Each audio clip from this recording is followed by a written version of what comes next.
agora em junho, 1º de junho de 2019, completei 30 anos de repórter. Comecei em junho de 1989.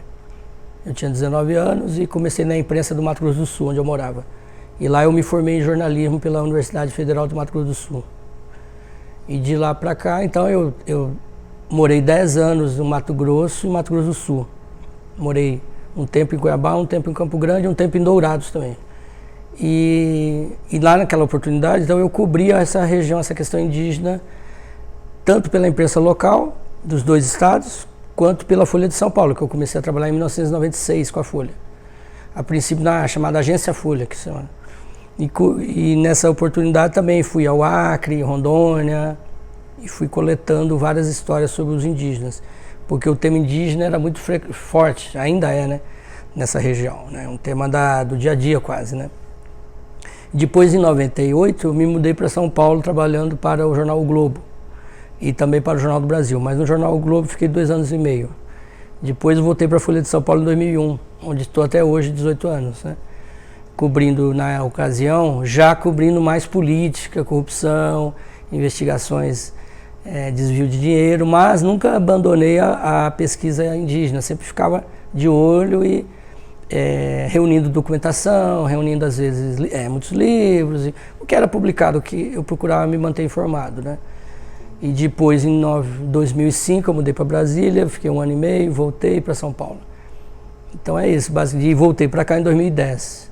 Então, sempre ligado nessa questão indígena, às vezes não exercendo a cobertura diária sobre o tema, mas coletando material com vistas a um livro, né?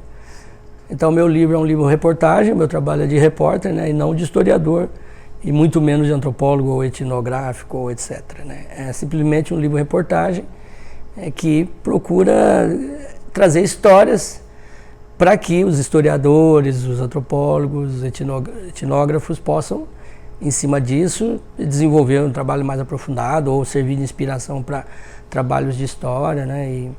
E mesmo trabalhos jornalísticos também, né? Então eu tenho bem consciente assim, que o meu trabalho é um trabalho jornalístico, né?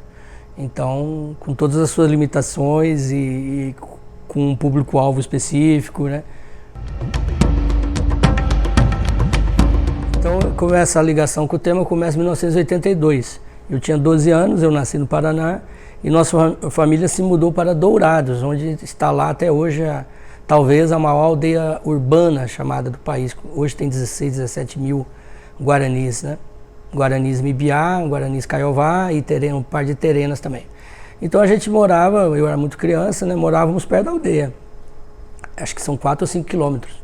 E esses indígenas sempre muito cedo vinham vender coisas em casa, comprar, trocar milho, abóbora. Então isso, eu tinha 12 anos, aquilo foi uma surpresa até para mim, saber que havia aquele tipo de vida, aquele estilo de vida ainda, né? Aquela cultura viva. Porque no Paraná, de onde eu vim, já não havia mais índios, né? Embora eu nasci numa cidade totalmente a partir do próprio nome, com influência indígena, que chama-se Goiôerê. Né? Então, pelo próprio nome, se vê que era uma habitação, era uma área indígena. Bom, chegando em Dourados, eu encontro esse tipo de vida que me chamou a atenção, principalmente a liberdade das crianças, né? E também como eles trabalhavam muito, sempre chegavam em casa às 6 da manhã, sempre. E sempre com carroças cheias de produtos que eles colhiam. Isso me chamou muita atenção. E a outra coisa que chamou a atenção foi o alcoolismo, realmente, que já começava naquela época a ser muito presente no dia a dia. Às vezes eu ia para a escola de manhã e encontrava um índio caído, né, pelo efeito da bebida. Aquilo chocava a gente, né? Então, depois eu voltei à região em 1989, já repórter. Aí sim, eu voltei já com um olhar de repórter, tentando entender aquela realidade. Pude frequentar a aldeia, conhecer os índios com mais calma e também outras aldeias, né? Foi aí que nasceu. O que me chamava muita atenção é que eles sempre contavam uma história do período militar que eu não tinha aprendido na escola, né? Eu estudei ali na região e nunca tinha sido informado, por exemplo, sobre a prática de deslocamento de grupos humanos inteiros que ocorreu naquele período, que no meu livro eu chamo uma prática estatal que ficou quase que consolidada, como quase uma rotina vários grupos humanos foram deslocados sem prévio conhecimento, sem prévio consentimento, sem explicação do que estava acontecendo, né? E eles sempre contavam essas histórias, os índios, né? Depois, em 1991, por volta de 1991, eu me lembro que uma coisa que me marcou muito foi conhecer um cacique Ofaia Chavante, na beira do Rio Paraná, e que ele me disse assim, no tempo que a gente morou no Pantanal, né? Eu falei, mas como, vocês moraram no Pantanal? O Pantanal está a 600 quilômetros daqui, né? Ele disse, não, o governo militar nos colocou num caminhão e nos levou para lá. Então aquilo me marcou muito e realmente na pesquisa eu comprovei que é tudo verdade.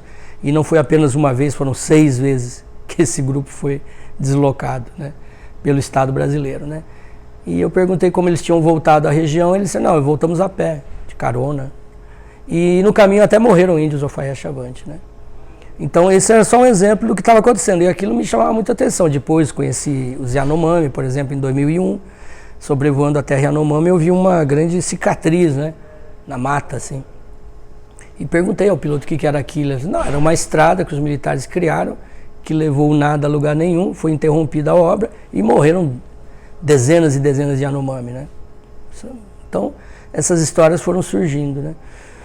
Quando chega em 2012, 2013, né, a Companhia das Letras, a editora Companhia das Letras, na pessoa da curadora Heloísa Starling, que havia trabalhado na Comissão da Verdade, né, ela me procurou indagando se era verdade que eu tinha uma pesquisa nessa área. Eu falei, é verdade, há muito tempo eu pesquiso, penso em um dia publicar algum livro. E ela, então vamos publicar agora, porque tem um selo chamado Arquivos da Repressão, né, e também na época com o editor Otávio, depois o editor Flávio, e por fim o editor Ricardo Tepperman, né, que trabalharam nesse projeto.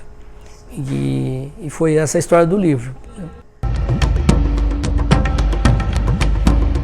Em 2008 acontece uma coisa importante. Pela primeira vez eu consegui acesso aos documentos produzidos pela ditadura militar na área da FUNAI, que tinha um braço do SNI chamado ASI, né, Assessoria de Segurança e Informação. Essa documentação da ASI FUNAI, até 2008 eu não tinha tido acesso. Havíamos tido acesso, como sempre, né, picado, né? Aqui e acolá surgiam documentos, mas o arquivo em si eu não tinha tido acesso. Até que em 2008 o governo, depois de ter arrecadado, se eu não me engano, em 2007 essa documentação, em 2008 começou a liberar. Só que havia um problema, porque eles começaram a liberar por temas e por ONGs, por grupos, e não por pessoas. Porque o arquivo ele tinha também uma parte importante dos chamados dossiês pessoais, que tratavam da vida dos servidores, dos índios, dos antropólogos, dos indigenistas. Essa parte toda eu não consegui ler. Eles alegavam que era um problema de cunho pessoal, que eram arquivos privados, sobre a vida pessoal.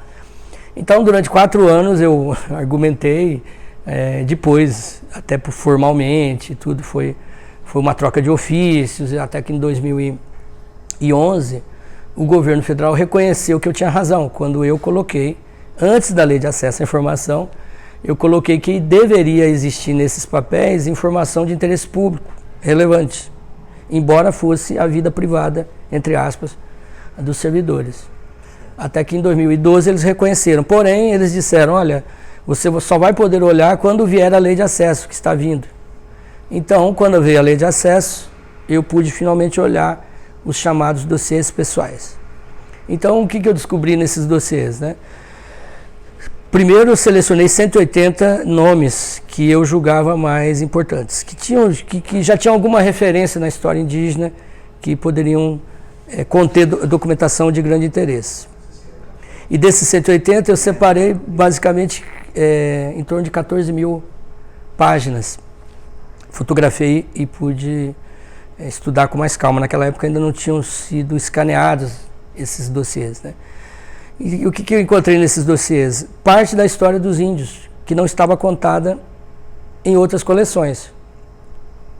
Acho que há 3 grandes coleções, vamos dizer, em Brasília. Na FUNAI havia o SEDOC, que é o Serviço de Documentação Central da FUNAI. E também há um arquivo chamado DPT, que é a Diretoria de Proteção Territorial. Nos arquivos da DPT tem a história de cada povo indígena, de cada terra indígena. É um arquivo excepcional, né, que eu acho essencial para a compreensão da trajetória desses povos indígenas. Mas eles não tinham pedaços dessa história. Quais eram os pedaços? Justamente os problemas que a ditadura enfrentou, criou, originou, os erros que ela cometeu. Essas páginas não estavam na história dos povos indígenas, estavam na história de cada servidor. Por exemplo, uma epidemia grande que matou provavelmente 120 índios Tapaiuna. Simplesmente na pasta dos Tapaiuna, onde deveria estar essa história, havia ecos dessa história. Mas ela aparece em um dossiê de um sertanista, Perê, chamado, que era responsável pelo contato com esse povo. E ali naquela pasta, naquele momento, está dito que a epidemia foi causada por enormes falhas da União, do governo federal. Então, assim, foi quase um quebra-cabeça que eu fui montando, que a gente foi montando, né? Paralelo a isso também, eu parei um ano, totalmente desligado do meu trabalho, suspendi minha relação com o jornal, né? E pude, então, voltar a algumas terras, 10 terras indígenas que eu julguei mais... onde as coisas foram mais graves, vamos dizer assim, né? E retomei algumas entrevistas que ficaram pelo meio do caminho, com mais calma, né? No total eu ouvi 90 pessoas. E algumas entrevistas foram de muitas horas, né? E outras foram de 4, 5 horas, né? E em um dos casos eu me lembro que eu fiz 15 sessões de entrevista com uma pessoa só, né? Então variou um pouco. Então o livro é mais ou menos isso, né? E também a pesquisa em 14 arquivos privados e públicos. Além dos 3 de Brasília que eu citei, também pesquisei o arquivo do Instituto Socioambiental em São Paulo, o Museu do Índio no Rio, né? A Prelazia de Mato Grosso em São Félix do Araguaia. O SPI, ele vem de 1910 a 1967. Só que quando o governo cria o SNI, ele já cria um sistema de espionagem em cada lugar. Talvez com esse nome FUNAI não, mas havia documentação produzida inclusive pelo ministério ao qual o SPI era vinculado. Porque esses ministérios também tinham as suas DSI, né? Que eram as divisões de segurança e informação. Mas basicamente é isso, ele não se confunde com aquele acervo que está no Museu do Índio. Entendi. O arquivo do Museu do Índio vai mais ou menos até 67, né? 66, 67. Entendi. Eu acho que uma grande notícia para os estudiosos, né, do período é que tudo está online agora. A partir de novembro, desde novembro, o Arquivo Nacional conseguiu escanear e colocou tudo online, inclusive coisas que eu não tinha nem olhado. Algumas coleções eu não consegui olhar, alguns dossiês. Não consegui olhar realmente por falta de tempo, porque é um volume imenso. Esses dossiês estão online agora. A pesquisa é um pouco complicada, mas dá para fazer. Ela não é muito amigável à navegação, mas você consegue sim. E há sim, né, trabalhos relevantes sobre isso, né? Trabalhos de grande importância. Eu cito o trabalho, por exemplo, do Instituto Socioambiental do Beto Ricardo e outros, cujo nome eu não me lembro de todos, Aurélio Michiles e outros, que trata dos Panará, né? É um livro sobre os chamados índios gigantes. É um livro extraordinário que reconstitui o que aconteceu também na ditadura. Assim como o Edilson Martins, que escreveu Nossos Índios, Nossos Mortos, né? Houve uma obra anterior do Shelton Davis chamado Vítimas do Milagre. Tem um livro que eu sempre recomendo também, que é o livro Die If You Must, do John Hemmings, né? E eu estou aqui sendo injusto, há livros extraordinários da Betty Mindlin sobre o Suruí Paitera em Rondônia. Então o que havia? Há muitos livros importantes publicados. O que eu procurei fazer é uma reunião, né? E trazendo esses dados novos que são esses documentos e alguns depoimentos que eu acho que são novos. Mas o que acontece é que são tantos grupos indígenas, né? Os temas são tão múltiplos, né? A realidade no Brasil é tão complexa que talvez eu tenha feito essa reunião. Mas a academia, sim, ela tinha atenção nisso. E mais ainda do que a academia, O Ministério Público Federal havia desenvolvido grandes trabalhos ao longo do tempo. Eu cito o caso de Marauete-Sede, dos índios Chavante e Marauete-Sede. A ação civil pública movida pelo Ministério Público Federal de Mato Grosso é extraordinária, assim, na reconstituição do que aconteceu, trazendo depoimentos únicos, né? Inclusive, nesse capítulo do meu livro, eu recorro a essa ação.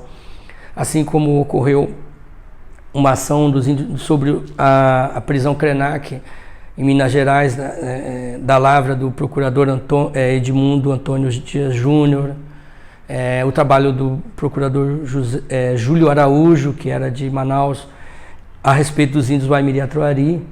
Então, há muita coisa aí, né, realmente, produzida ao longo do tempo e de grande importância. Então, o meu único trabalho, talvez, tenha sido dar um tratamento jornalístico, talvez, para tudo isso, né? E também alguns temas que para o antropólogo talvez não tivesse tanto interesse, para mim ganhou enorme interesse, porque o meu olhar era de repórter, né? Eu cito, por exemplo, o caso de um diário de campo, de um sertanista chamado Antônio Evangelista, que ele narra a mortandade dos índios Arauetê, e que também está tratado num livro fantástico do Viveiros de Castro, que é sobre o povo Arauetê. É um livro extraordinário que eu recomendo. Esse diário tinha sido trabalhado pela antropologia, com todo o respeito. Mas quando eu li ele, eu vi que havia ali uma história jornalística também, porque ele é quase um trabalho de repórter que o Evangelista fez, né? Porque ele narra o encontro dos cadáveres ao longo de uma caminhada pela mata, onde teriam morrido em torno de 40 índios, talvez. Morreram por uma desorganização do Estado brasileiro que obrigou os índios a caminhar pela mata sem a estrutura de comida e água, simplesmente. E eles começaram a morrer no meio do caminho. Então esse é um exemplo que a antropologia sabia, já havia estudado, mas eu procurei dar uma atenção especial e reproduzindo vários trechos do diário do sertanista, né? Eu tenho uma visão sobre o relatório Figueiredo que eu acho importante falar. O que eu entendo é que saiu do controle. O relatório Figueiredo foi um trabalho do Estado brasileiro. O procurador Jader não era procurador da República tal qual nós conhecemos hoje o Ministério Público, ele não era do Ministério Público. A origem dele era do Executivo, ele era do DENOX, extinto DENOX, né? E aí se chama de procurador, mas na verdade ele era um advogado da União no DENOX. E depois ele declarou que não tinha contato, nunca tinha tido contato nenhum com a questão indígena, né? Foi chamado para esse trabalho de levantamento. Então, o que eu entendo é que o relatório Figueiredo foi um esforço do Estado brasileiro para recriar aquela bandeira do combate à corrupção que havia sido usado como justificativo para o golpe de 64. Por quê? Albuquerque Lima era o ministro do interior na época, e Albuquerque Lima tinha pretensões eleitorais. Ele queria ser o presidente da República, ele disse abertamente isso na época. Então ele autoriza, ou ele faz vistas grossas, seja o que for, que essa comissão se desenvolva. Essa comissão, presidida pelo procurador, tinha membros do SNI nela, conforme eu conto no livro. Os documentos mostram que os agentes do SNI acompanharam a comissão. E essa comissão percorreu, creio que 1/3 das aldeias da Amazônia, por exemplo. Ela não foi um levantamento exaustivo, nacional e tal. Bom, com esse retrato foi feito um relatório que, curiosamente, não aborda 2 ou 3 episódios cometidos pela ditadura, que já haviam sido cometidos em 66, na terra indígena Marauete-Sede. Mais de 100 índios morreram porque foram tirados de aviões da FAB para a aldeia em Mato Grosso. Nessa aldeia eles morrem como moscas. Em uma semana morreram 70, conforme o depoimento da época do Dario, que era o gerente da fazenda.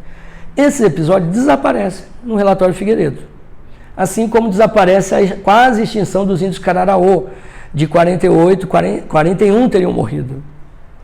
Então, e o que são esses episódios? São as ações exatas da ditadura, quando ela começa, entre aspas, ocupar a Amazônia. Então, estrategicamente, isso some do relatório. O relatório ele dá um grande enfoque à corrupção nos postos do SPI, que tinham sido montados por quem? Pelos trabalhistas. desde Getúlio. Por exemplo, a comissão dá um grande destaque ao massacre do Cinta Larga, em Rondônia, que tinha ocorrido antes, tinha ocorrido em 63, antes do golpe. Na verdade, são vários massacres Cinta Larga, não é apenas um, mas eles dão lá, falam do massacre da Serra Morena, que é aquela famosa imagem de uma índia que é morta a facão. Aquilo tudo aconteceu, é verdade, está documentado, há vários depoimentos e tal, mas eles são anteriores à ditadura. Então o relatório, no meu entendimento, ele serviu a um projeto político de um setor do governo militar, encabeçado pelo Albuquerque Lima. Dito isso, fugiu do controle. Quando a imprensa nacional e internacional viu o que estava acontecendo, obviamente chamou de genocídio, que era a palavrinha que os militares odiavam, que tinha que ser eliminada em tudo. No noticiário, nas embaixadas, conforme vários telegramas foram enviados. A palavra genocídio era o terror dos militares, né? Então, nesse momento, o Jader, presidente da comissão, é chamado no Congresso Nacional, e no meu livro eu relato que ele ataca a divulgação. Ele diz que é sensacionalismo da imprensa. Ele diz que não há genocídio. Ele diz que os índios estão sendo bem tratados pelo governo militar, está lá dito, ele diz em público no Congresso Nacional.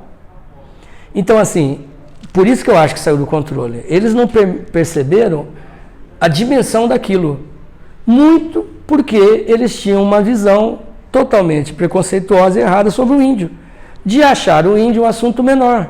E não era um assunto nada menor, era um assunto muito grande, muito importante para a comunidade internacional.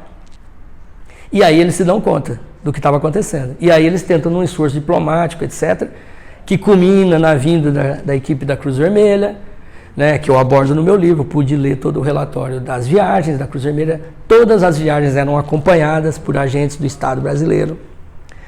Todas as viagens detectaram morte, doença, falta de comida, tudo. Só que a palavra genocídio foi retirada, conforme o governo militar queria. E no final, a Cruz Vermelha disse que não havia genocídio.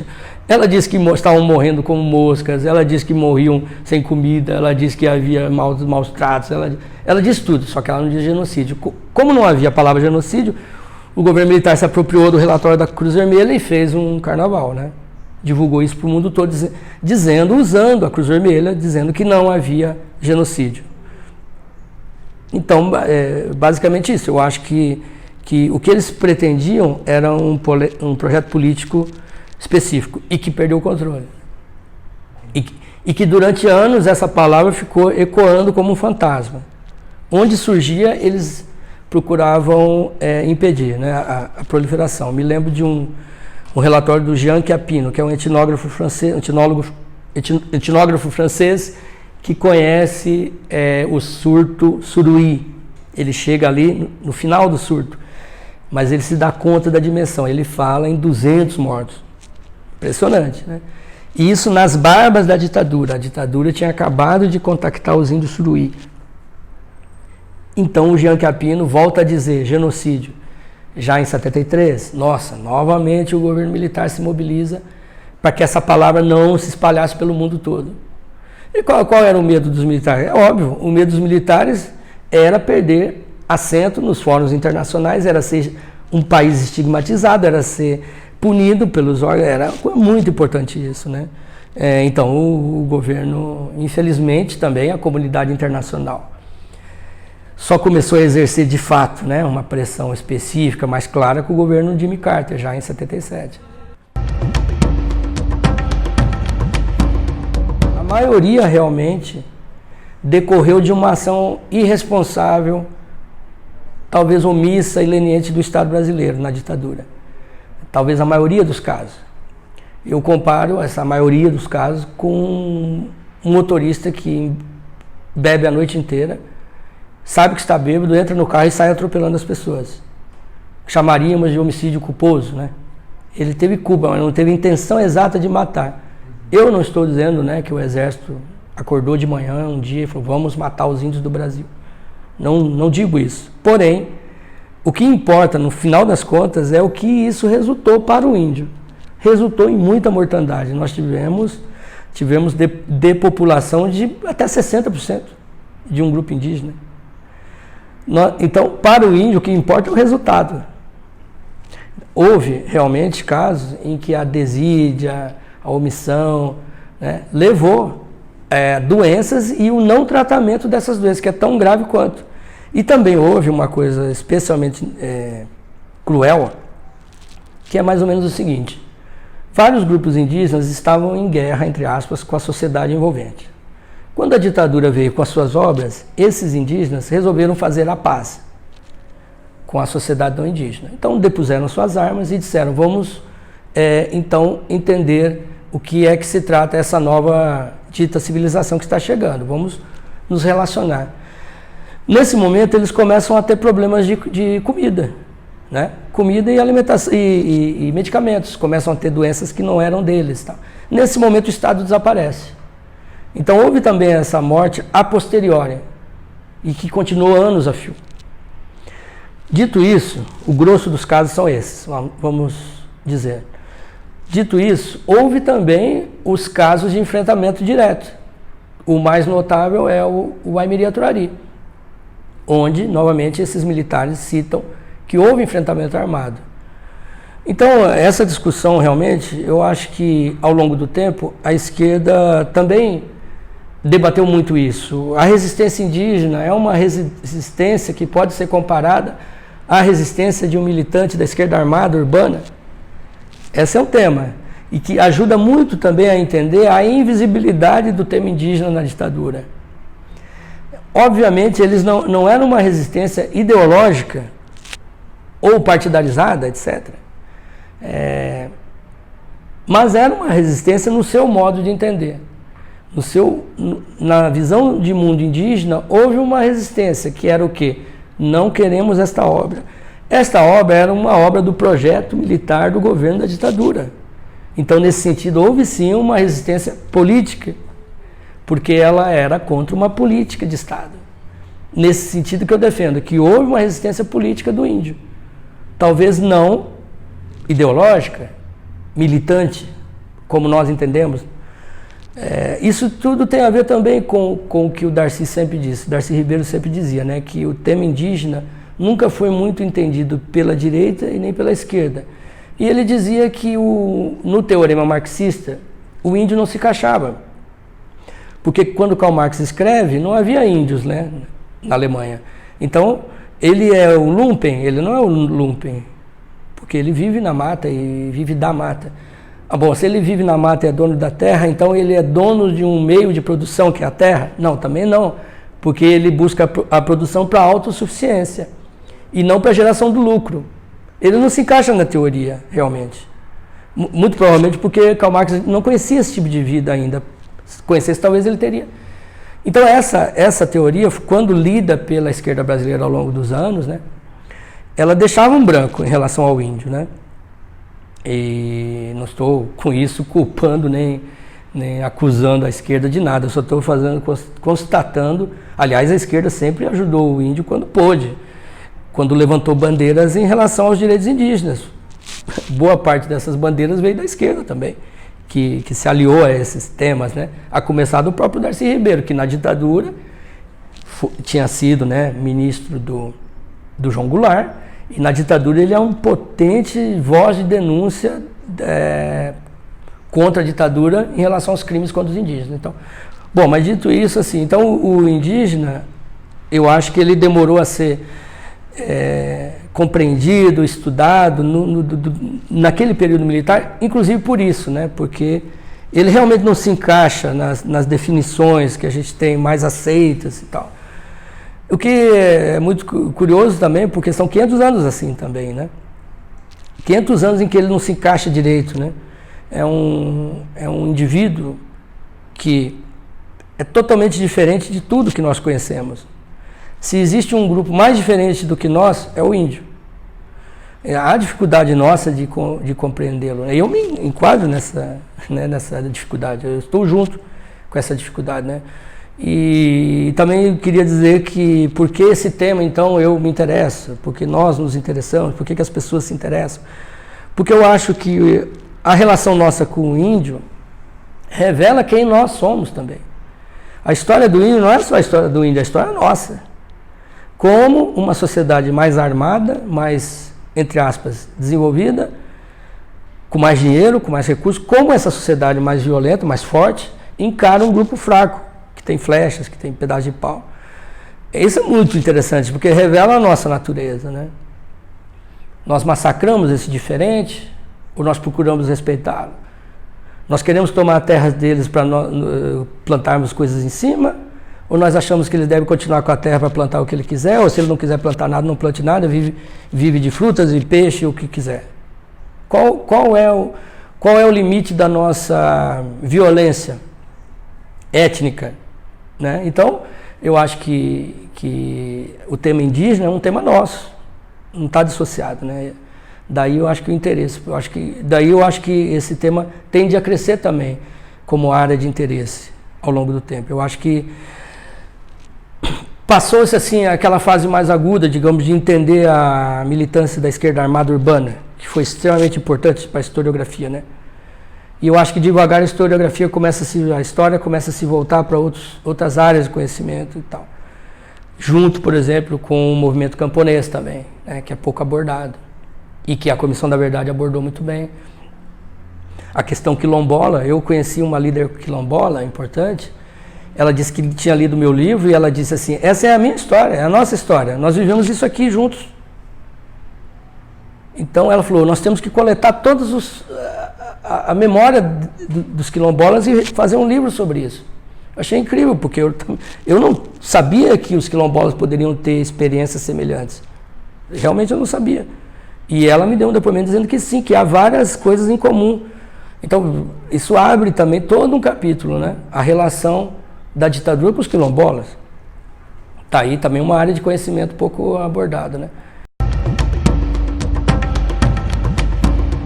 Achei que deveria caminhar em paralelo, separado, né? Mas eu volto a dizer, eu sempre digo onde eu vou, né? O trabalho da Comissão da Verdade foi extraordinário, né? Foi um trabalho muito importante, inclusive na questão indígena, né?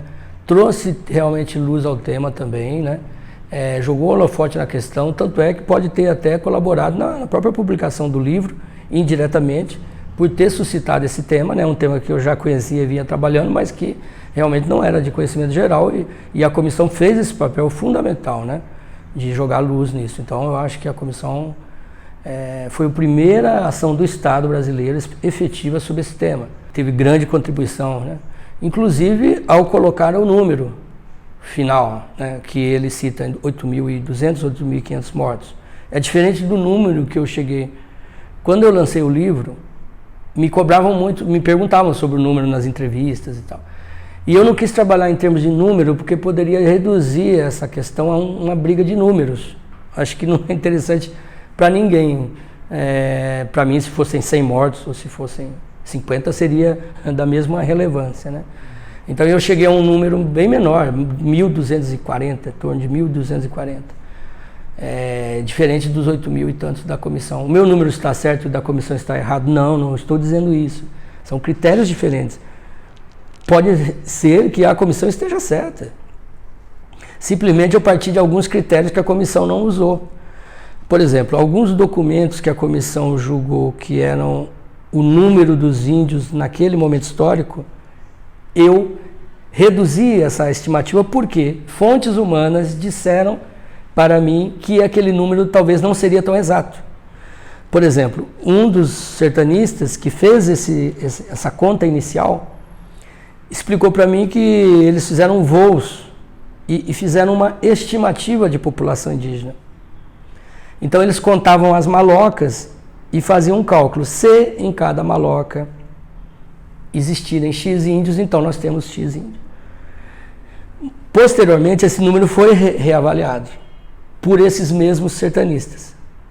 A Comissão da Verdade usou o primeiro número, eu usei o terceiro, quarto número. Então, são critérios. Eu posso dizer que havia aquele número de índios, não posso dizer. Como, aliás, ninguém pode dizer. Porque uma coisa importante é que esses índios não eram recenseados. Ninguém sabia o número exato porque eles eram índios que nós chamamos hoje de não contactados, chamados índios isolados, né? Que na época se chamava arredios, né? De forma pejorativa, índios selvagens, índios hostis, chamavam, né? Tudo para estigmatizar aqueles grupos. Hoje nós chamamos simplesmente de isolados, né? Então, essa dificuldade do número original de índios antes e depois da ditadura é que é uma matéria de debate e que vai permanecer, eu acho. Agora, nosso trabalho é tentar melhorar essa questão, talvez sonhando que exista um relatório mais detalhado em algum lugar, né? Muita coisa ainda não foi pesquisada, né? Um dos pontos da Comissão Nacional da Verdade foi a criação da Comissão da Verdade Indígena, que até hoje não saiu do papel, 5 anos depois do fim da comissão. Vai um dia sair do papel, quem sabe? Outro ponto, eu estou muito pessimista em relação a isso, acho que provavelmente muito cedo não vai sair do papel, ainda mais com este governo e com este parlamento que nós temos hoje, francamente de direita, né? Abertamente de direita, que não quer revirar esses fantasmas, já deixou muito claro isso. Então, infelizmente, talvez os índios vão demorar ainda a ter um trabalho mais aprofundado do Estado brasileiro sobre isso, lamentavelmente, né? Da mesma forma, a Comissão da Verdade também pediu o pedido de desculpas formal do Estado brasileiro sobre o capítulo indígena. Nada foi feito até o momento. E eu sempre digo onde eu vou, onde me perguntam, né? Eu não quero uma desculpa dos civis. Eu queria a desculpa das Forças Armadas, dos comandantes militares reunidos em uma sala com as populações indígenas e que eles digam o que aconteceu de fato. Porque até o momento eles se omitem, se escondem em relação a isso. Em nenhum momento você viu um depoimento de um chefe militar brasileiro falando sobre os indígenas. Incrível, nós temos depoimentos de militares falando como esquartejaram pessoas, né, nos setores urbanos, né? Nós sabemos mais ou menos o que aconteceu. No capítulo indígena, não apareceu até hoje um chefe militar em público que diga, com todas as letras, o que aconteceu. No capítulo Waimiri-Atuari, eu trouxe 3 militares da reserva. Os 3 disseram que índios morreram a tiros. Os 3 disseram. Porém, eles disseram para o meu livro, entrevistas com nome e sobrenome. Porém, não disseram em público. Gostaria de um dia ver isso se discutido em público. Que eles repitam o que disseram a mim, né? Porque o Exército Brasileiro, as Forças Armadas, até hoje não reconhece o que aconteceu. Uma vez, o Exército foi ouvido sobre o meu livro, até onde eu sei, até agora, o Exército foi ouvido uma vez. E o setor jurídico do Exército disse, na Justiça Federal do Amazonas, que eu sou muito novo, eu, autor, como eu nasci em 1970, eu seria muito novo para expressar o que aconteceu na questão Waimiri-Atuari. Essa é a alegação do Exército. O Exército não rebateu os 3 depoimentos que eu trouxe de 3 coronéis do Exército que eu trouxe, com nome e sobrenome, não rebateu. Nem disse que sim, nem disse que não. E também não mostrou nenhum documento feito à época dos fatos, não depois, nenhum documento feito à época dos fatos da criação da BR-174, que dizimou o povo Waimiri-Atuari. Não trouxe nenhum documento à tona até hoje. Em resposta a isso, então eu tive a pachorra, né, de procurar a idade dos militares que disseram isso. Eram 4 advogados militares. E os 4 são mais novos que eu. Então eu digo assim, bom, se eu não posso afirmar pela minha idade, eles também não podem infirmar, porque eles são mais novos que eu. É óbvio que é um argumento estapafúrdio, esdrúxulo. Imagina que um historiador só pudesse escrever sobre a Primeira Guerra se tivesse lutado na Primeira Guerra. Ou, vamos falar da Idade Média, se nós conhecemos algum senhor feudal, né? É um argumento obscurantista, né? Como se os documentos e a memória dos índios e dos não índios não pudessem reconstruir um fato histórico. Mas é essa a alegação do Exército hoje. A alegação formal encaminhada pelo Comando Militar da Amazônia. Comando Militar da Amazônia, sobre o qual eu recebi várias informações de que detém um arquivo histórico lá, sobre os trabalhos do Exército na Amazônia. Gostaria que um dia o Exército chamasse historiadores, pesquisadores, não precisa chamar jornalistas ou a mim, ou quem quer que seja, poderia chamar pessoas da academia e pessoas dos indígenas. Os representantes é que têm direito, de fato, a essa história. Eu gostaria que um dia eles chamassem e fizessem um grande debate com os arquivos do CMA, do Comando Militar da Amazônia, que eu tenho quase a certeza de que eles existem, né? Quase a certeza, por inúmeras razões.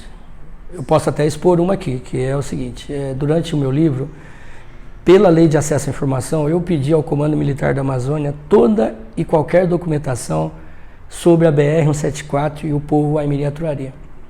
Eles me responderam com poucos documentos, todos os documentos ridículos do ponto de vista do interesse histórico, por exemplo, o edital da obra, por exemplo, um desenho da obra, um croquis, esse tipo de coisa. Passou-se, então, 2, 3 anos, o Ministério Público Federal em Amazonas intimou o mesmo Comando Militar da Amazônia sobre o mesmo pedido meu, semelhante. E, de repente, eles trouxeram uma carta escrita pelo general que construiu a obra. Essa carta surgiu do nada, apareceu, essa carta foi entregue no processo, uma carta de 1978. Ou seja, o que aconteceu? Eles deram a mim uma informação que não era correta, não era fidedigna. Quando eles disseram que só aquilo que existia, e depois disseram que havia aquela carta. Isso é um exemplo, é um sinal muito eloquente de que há algo lá, há algum arquivo que pode ser consultado. Eu custo acreditar que uma obra que o Exército construiu de quase 300 quilômetros no meio da Amazônia não tenha sobrevivido nenhum relato do que aconteceu. Eu custo acreditar. Um relato mínimo que fale das condições do terreno, que fale das dificuldades da obra, que fale da situação do maquinário, por exemplo, que espécie de empecilho eles encontraram. Não tem nada, nada me foi oferecido. Eu acho que aí tem muito espaço para caminhar ainda, né, nesse tema, né? Eu espero um dia estar vivo para ver.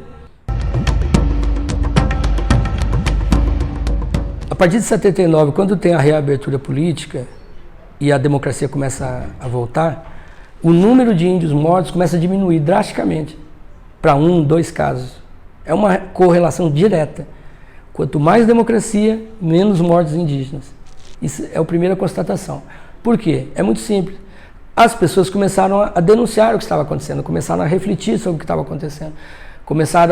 As organizações não governamentais começaram a denunciar. Os índios se organizaram pela primeira vez em 1980, na UNE, União das Nações Indígenas. A primeira ONG indígena, digamos. E o CIMI, que começa em 72, 73, ele vai ganhando corpo ao longo do tempo e chega em 79 já plenamente funcionando e com um sistema de denúncia muito rápido, com conexões com a Europa, etc. Né? Então, a democracia foi, podemos dizer, uma boia de salvação para várias etnias, que estavam algumas fadadas ao extermínio mesmo. Muito bem. Então, em 85, quando tudo acaba, vem um processo de abertura política mais claro, né, mais objetivo. Então, há um documento muito curioso que eu cito no livro, né? Curioso porque poucas vezes eu vi um documento tão claro de um grande meia-culpa do Estado brasileiro, que é uma reunião ocorrida na FUNAI em Brasília, com todos os coordenadores da FUNAI nos estados, onde eles mandam uma carta, redigem uma carta e mandam ao governo brasileiro dizendo: erramos, houve vários erros, não podemos errar de novo, temos que mudar a nossa política, por exemplo, política de contato, e isso mudou. Em 87 muda a política de contato, que é o seguinte hoje, que impera, né? Os índios que não querem ser contactados não serão contactados. Os índios chamados isolados têm o direito de permanecer isolados. E não cabe a nós ir ao encontro deles sem mais nem menos. Quando é que nós vamos ao encontro deles? Quando há uma emergência sanitária muito clara, um risco evidente, ou madeireiros, garimpeiros que querem matar esses índios, ou os índios aparecem nas cidades e falam: queremos falar com vocês, quem vocês são. Então, é a lógica que impera hoje, a lógica do não contato.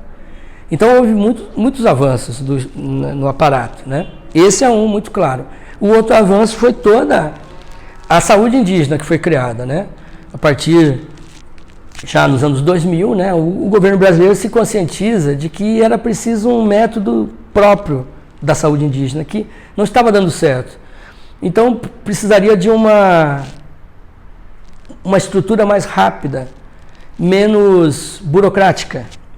e que levasse em conta a capacidade, o dom, digamos, o talento daquele cidadão, enfermeiro, médico, de lidar com o índio, de lidar com o diferente.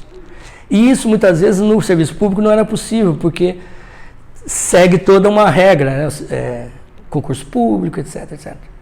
Então o governo criou uma sistemática, ONGs, o governo passa os recursos, subcontrata ONGs. Além disso, criou um sistema, Secretaria Especial de Saúde Indígena, SESAI, criou distritos sanitários. E o que aconteceu? As doenças começaram a desabar e a mortalidade começou a reduzir e a taxa de natalidade explodiu. Nós saímos da ditadura em torno de 250 a 300 mil índios. Hoje nós estamos chegando a 1 milhão quase. Praticamente triplicou em 30 anos. É espetacular. E isso foi uma vitória da democracia brasileira. A democracia brasileira encontrou mecanismos de solução desses problemas. Tem problemas enormes, né? Podemos passar horas discutindo. Mas o fato é que os índios deixaram de morrer nas taxas que vinham morrendo. É verdade que isso já vinha nos anos 70, já uma indicativa de aumento. Mas a democracia, então, potencializou isso, potencializou. Então, o tempo passou, o que nós vivemos hoje? Então, os ataques a todos esses fundamentos. Por exemplo, alas evangélicas inteiras dizem que o índio deve ser contactado, ele tem que sair da sua mata, né? O presidente da República disse que ele quer ser como nós. E afronta toda a política brasileira que foi construída em 30 anos. E afronta até mesmo a política já de Rondon, porque já nos anos 50, Rondon, militar, né?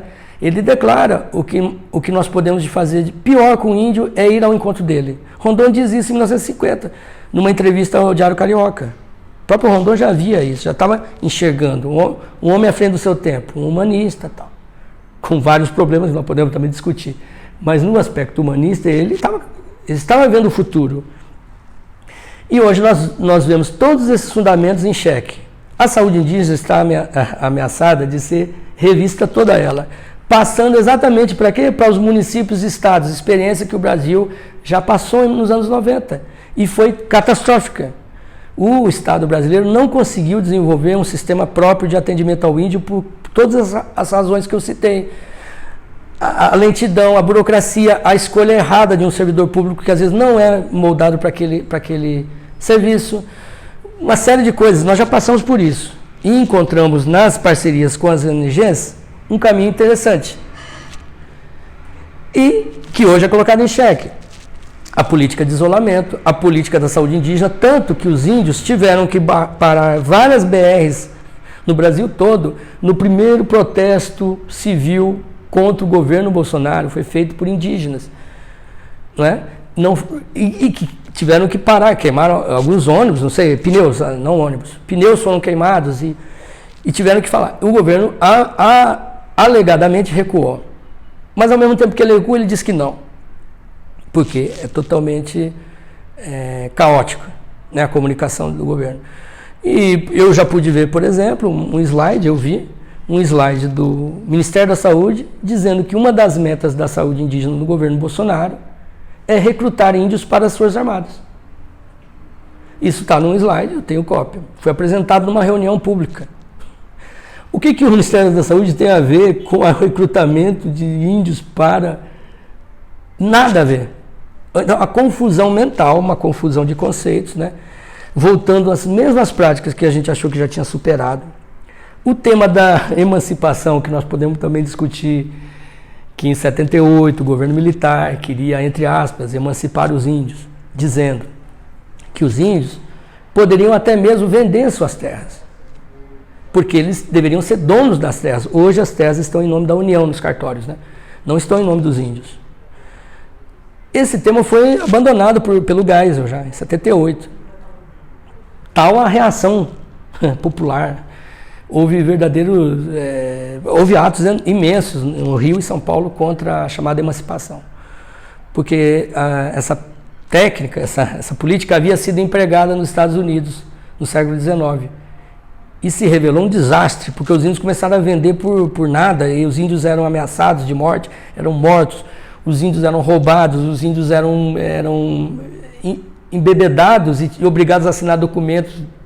Imagina no Brasil de hoje, você dizer que determinado cacique pode vender sua terra. É óbvio que esse cacique vai ser alvo de assédio.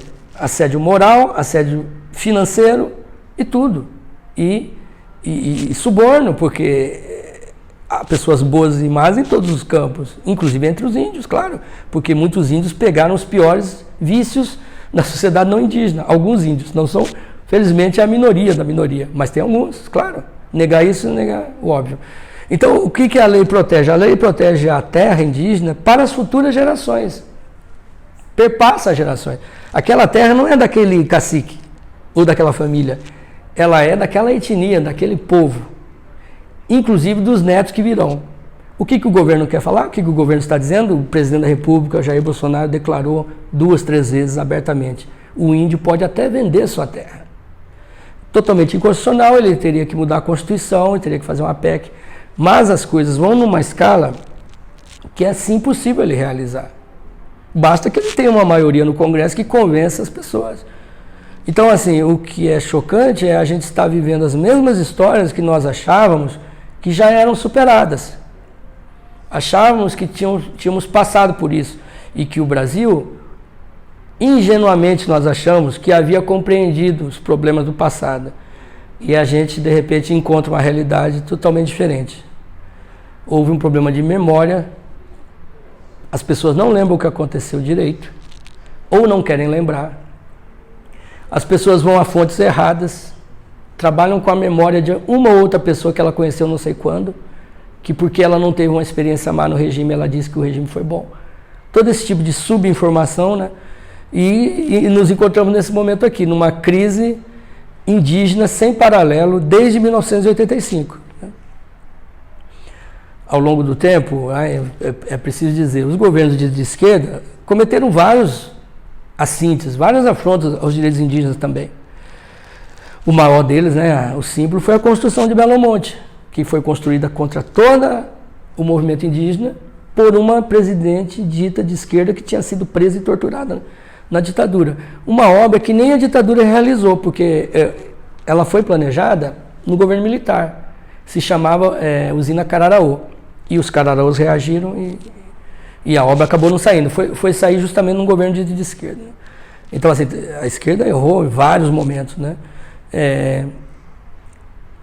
Lamentavelmente, ela começou a negociar com a bancada ruralista a mudança nos processos de demarcação de terras indígenas, né? Que começou a semente do que está hoje ali nesse tema da demarcação, começou no governo de esquerda. Nós lembramos de numa sessão pública em que a ministra da Casa Civil diz à bancada ruralista que esse tema poderia ser discutido, que poderia se mudar o sistema, que poderia se, inclusive, talvez o Congresso Nacional avaliar, etc. Então ali já era o ninho da serpente, né? O ovo da serpente, né, brotando. Brotou no governo de esquerda, né, que permitiu que determinados comportamentos. Mas, curiosamente, os índios resistiram também à esquerda. Vários dos líderes indígenas que atacam Bolsonaro atacaram Lula e Dilma. Basta olhar os jornais da época. Aliás, foi um dos grupos humanos no Brasil que mais atacou a esquerda. Se você olhar os discursos e posições dos líderes indígenas, eram terríveis para o governo. Sempre foram.